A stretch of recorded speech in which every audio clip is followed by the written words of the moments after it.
उधर लोक जनशक्ति पार्टी रामविलास के राष्ट्रीय अध्यक्ष चिराग पासवान बिहार के मोतिहारी पहुंचे, जहां उन्होंने बाबा चौहर मल के जयंती के कार्यक्रम में शिरकत की। इस दौरान उन्होंने नीतीश सरकार पर जमकर हमला बोला।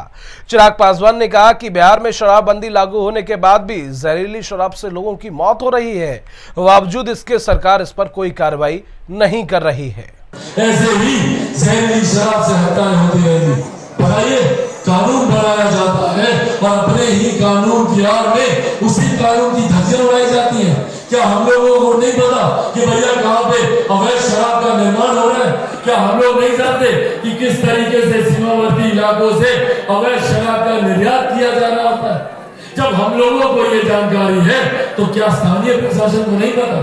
जितनी जगह मौतें हुई हैं, हर जगह हम गए और जहां जहां हम जाते हैं वहां पर स्थानीय ग्रामीण बताते हैं, भाई छोटे छोटे बच्चे बताते हैं, भैया फलाना मकान के पीछे अवैध शराब का निर्माण का धंधा चल रहा होता है। उधर बिहार के भागलपुर में पीएम मोदी के मन की बात 100वें संस्करण के पूरे होने पर सियासत शुरू हो गई है। कांग्रेस विधानमंडल दल के नेता अजीत शर्मा ने कहा कि पीएम पर कई गंभीर आरोप लगाए। अजीत ने कहा कि मोदी तो सत्ता के पहले से मन की बात बोल रहे हैं, रोजगार देने की बात कहते हैं, लेकिन उनकी मन की बात का उल्टा ही असर पड़ा है। अजीत ने कहा, मोदी चुनाव जीतने के लिए पुलवामा में सैनिकों को मरवाते हैं, लेकिन जनता 2024 में उनको जवाब जरूर देगी। मन की बात कर रहे हैं नरेंद्र मोदी को। अरे आदरणीय प्रधान नरेंद्र मोदी अपनी मन की बात तो जब से सत्ता के पहले से बोल रहे हैं। उन्होंने मन की बात कहा था कि वो 2 करोड़ युवकों को रोजगार प्रत्येक वर्ष देंगे। अपने मन की बात कहा था काला धन लाके 15-15 लाख रुपया लोगों को देंगे। उन्होंने अपनी मन की बात 2014 के पहले कहा था महंगाई जो आकाश छू रहा है, जो आदरणीय प्रधानमंत्री मनमोहन सिंह महंगाई का मौत शब्द नहीं जानते हैं, हम महंगाई खत्म करेंगे। वो तो मन की बात उस समय भी किए थे और उसका उल्टा असर पड़ा। आप जब चुनाव जीतने के पुलवामा में आप सैनिकों को मरवा सकते हैं, ये भी आपकी मन की बात है कि कैसे जनता को गुमराह करें। लेकिन देश की जनता आप सब जान रही है। फिर आप 2024 के पहले कुछ न कुछ इसी तरह का आप कीजिएगा, चाहे तो सैनिक की हत्या करवाइएगा, चाहे आप देश में हिंदू मुसलमान की राजनीति करिएगा। तो उनकी मन की बात क्या है? उधर बिहार के रोहतास जिले में बीजेपी युवा मोर्चा इकाई ने पूर्व विधायक जवाहर प्रसाद की गिरफ्तारी का विरोध किया और सीएम नीतीश कुमार का पुतला फूंका। इस दौरान बीजेपी कार्यकर्ताओं ने नीतीश सरकार के खिलाफ जमकर नारेबाजी की और बिहार में जंगल राज होने की बात भी कही। पूर्व विधायक जवाहर प्रसाद को जल्द से जल्द रिहा करने की मांग की है। जो पुतला दान था उसका मेन मुद्दा है कि नीतीश कुमार जी पीएम बनने के चक्कर में बिहार को भूल गए हैं और उनका सारा नीति जो जन विरोधी नीति हो गया है और वो तानाशाही रवैया अपना लिए हैं। हमारे रोहतास के 5 बार के पूर्व विधायक माननीय जवाहर प्रसाद जी को भी गिरफ्तार कर दिया गया है दंगा का आरोप लगाकर, जबकि वो जब दंगा हुआ था तो डीजीपी के साथ शांति व्यवस्था कायम करने के लिए डीजीपी साहब उनको लेकर घूम रहे थे। उधर बिहार के नालंदा जिले के अंतर्राष्ट्रीय कन्वेंशन हॉल राजगीर में 28 से 30 अप्रैल तक आयोजित होने वाली 3 दिवसीय राजनीतिक शिविर आज संपन्न हो गया है। इस दौरान पार्टी के कार्यकर्ताओं ने किसी भी तरह का निर्णय लेने के लिए राष्ट्रीय अध्यक्ष उपेंद्र कुशवाहा को अधिकृत किया है। शिविर के आखिरी दिन राष्ट्रीय लोक जनता दल के राष्ट्रीय अध्यक्ष उपेंद्र कुशवाहा ने कहा कि पिछले बार जनता की कंजूसी के कारण पार्टी को विलय करना पड़ा था, लेकिन अब वैसी परिस्थिति नहीं आएगी। कर दिया। अगर इसमें नीतीश कुमार जी ने अपनी क्षमता का इस्तेमाल किया होता ठीक से तो ठीक है, 5 साल के बाद उनको दोबारा कुर्सी नहीं मिलती, संभव है। कभी कभी आदमी को जोखिम भी उठाना चाहिए, तो संभव ऐसा हो सकता था। लेकिन उतने दिनों में जनता का जो वादा था, इतना काम नीतीश जी भी कर सकते थे कि आगे आने वाले दिनों में नीतीश जी का नाम उस रूप में इतिहास में दर्ज हो सकता था। आज प्रधानमंत्री बनने की बात कर रहे हैं। अगर सच में उस रूप में नीतीश कुमार जी ने काम किया होता जो उनके अंदर क्षमता थी, ठीक से बिहार के लोगों के हितों की दिशा में उन्होंने अगर काम किया होता तो नीतीश जी वाकई भारत के प्रधानमंत्री बन सकते थे। लेकिन अब कहां, 17-18 साल अवसर इन्होंने गमा दिया। जितना बिहार की जनता का नुकसान इन्होंने किया, इतने दिनों में खुद का भी नुकसान कर लिया। उधर बिहार के गोपालगंज में पुलिस ने आभूषण की दुकान में हुई लूटकांड का खुलासा किया है। वहीं पुलिस ने लूटकांड में शामिल 2 अपराधियों को भी गिरफ्तार कर लिया है।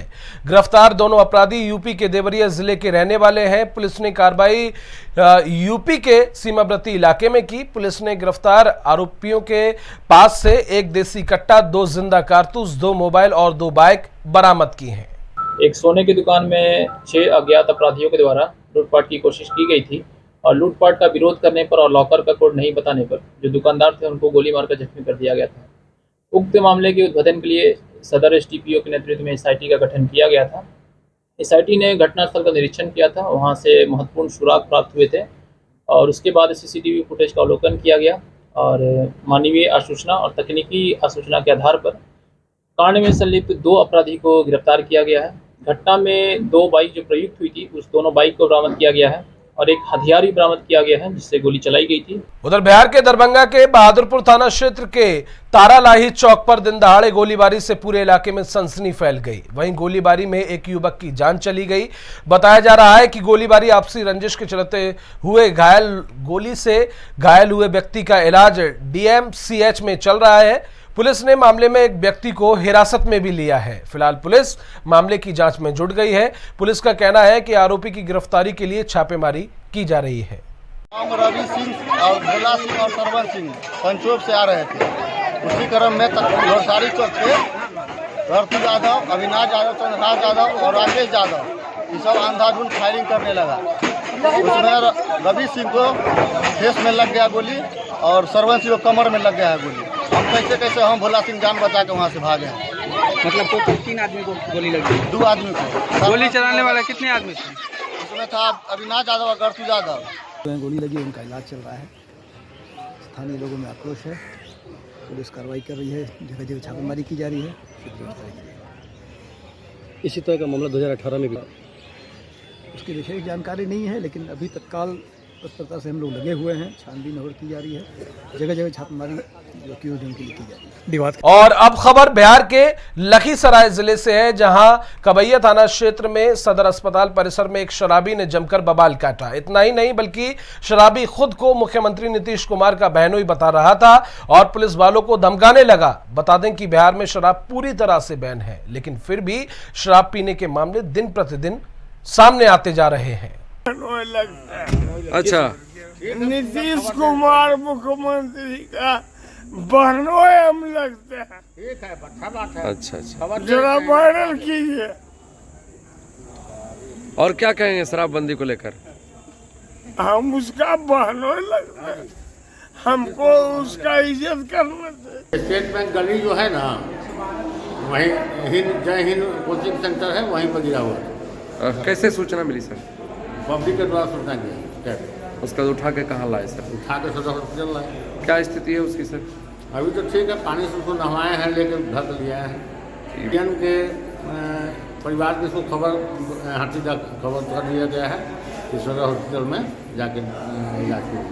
उधर बिहार के सासाराम में पोस्ट ऑफिस चौक के पास एक बस ने बाइक सवार दंपत्ति को टक्कर मार दी, जिससे बाइक सवार का अगला हिस्सा बस के नीचे फंस गया। लेकिन गनीमत रही कि हादसे में किसी को ज्यादा चोटें नहीं आई, जिसके बाद बाइक सवार ने परिजनों के साथ मिलकर ड्राइवर की जमकर पिटाई कर दी। वहीं हादसे की सूचना पर पहुंची पुलिस, लेकिन बीच बचाव का कोई प्रयास नहीं किया गया। वहीं पीड़ित पक्ष का कहना है कि बस ड्राइवर नशे में गाड़ी चला रहा था, जिस वजह से यह दुर्घटना हुई है। बस के ड्राइवर के इस साइड में जो अगला चक्का होता है वो मोटरसाइकिल पे चढ़ा दिया, अगला चक्का पे पूरा आगे वाला चक्का पे चढ़ा करके जो गिर जाता, अगला की मुंडी है हो रहा है आज पूरा चढ़ा देता। जब मोटरसाइकिल के चक्का पे चढ़ा दिया, इतना बड़ा मोटरसाइकिल पर तो आदमी पे भी चढ़ा दे गई है। शायद हम पिया शराब पिया क्या पिया पी करके ड्राइव कर रहे हैं लोग।